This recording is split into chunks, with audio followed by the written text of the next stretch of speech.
So apparently 10 rounds is the number that keeps us safe.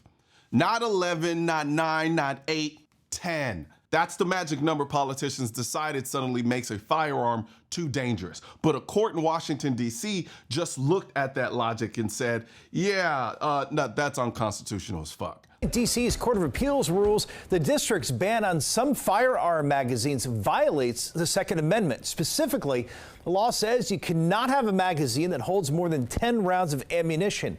That law took effect in 2008.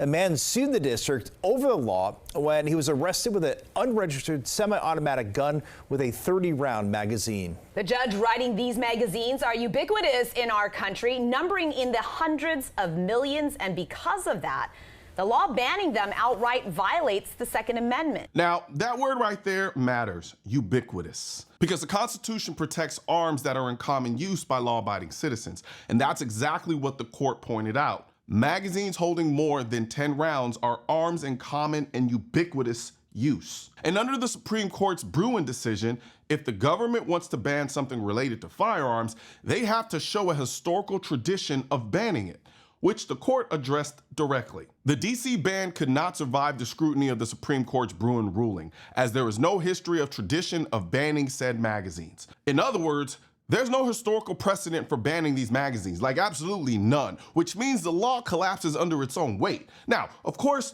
there was a dissent, and the dissent said something we've all heard before.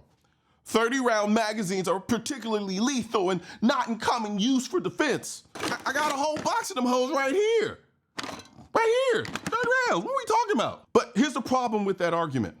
It assumes the government gets to decide how capable you're allowed to be when defending your own life. And that's where this entire conversation starts to fall apart, because it all comes down to a number, 10. Why 10? Why not 11? Why not 9? Why not 8? Why not 7? Why not 5? Because those numbers are completely arbitrary. They're just making shit up. And honestly, that's why magazine limits irritate the hell out of me. Because when it comes to carrying a firearm for self-defense, one of the biggest things I care about is capacity.